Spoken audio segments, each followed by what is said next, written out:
On se retrouve aujourd'hui pour monter ce nouveau col et ces nouvelles manches sur la blouse Horatio.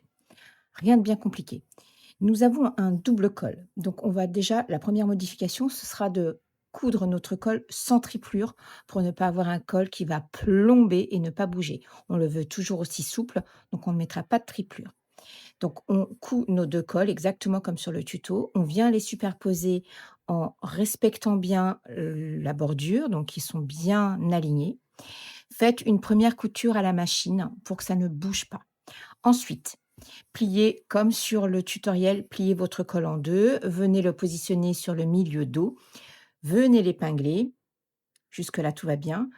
Continuez exactement comme sur le tutoriel. On passera ensuite à la superposition des cols. Les manches. Pour les manches, c'est très simple. Vous avez une manche qui est légèrement froncée. Voilà, comme ceci pour lui donner un peu de volume. On a tout simplement placé des fronces.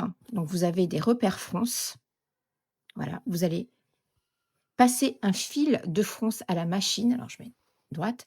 Vous allez passer un fil de fronce, en élargissant votre point au maximum possible de ce que vous propose votre machine. Bon, moi c'est 7, donc voilà, j'ai jusqu'à 7. Ensuite, vous allez positionner le début de votre manche sous, pardon, vous allez l'aligner avec, la couture en manchure. Vous allez de nouveau positionner une épingle sur ce repère fronce. Je récupère, voilà, comme ici. Vous faites exactement pareil de l'autre côté. Donc, repère en manchure sous aisselle, mon repère fronce,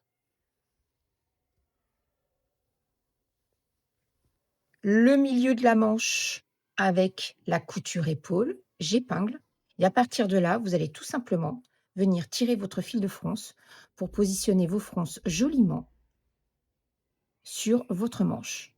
Vous passez à la machine, vous finissez avec votre point sur G et vous avez terminé votre manche. On continue avec le positionnement du col. Voilà, le col est monté, le biais de propreté est posé, on a posé la parmenture, on va tout simplement venir superposer nos deux pans pour créer une petite ouverture, comme je vous l'indique dans le tutoriel, mais on va venir superposer quelques millimètres en plus pour superposer nos cols. Voilà. Alors ça fait comme une petite ligne droite et on superpose nos cols et on va venir coudre le petit laçage ou le petit bouton, comme vous souhaitez, juste ici pour maintenir l'ouverture. Voilà. Si vous voulez mettre un nœud, ça peut être un nœud amovible que vous allez passer entre l'ouverture là de la patte et le col. Vous allez venir pouvoir nouer, donc nouer, dénouer, porter avec, porter sans. Voilà, plus de possibilités. Vous avez terminé de coudre Horatio l'élégante.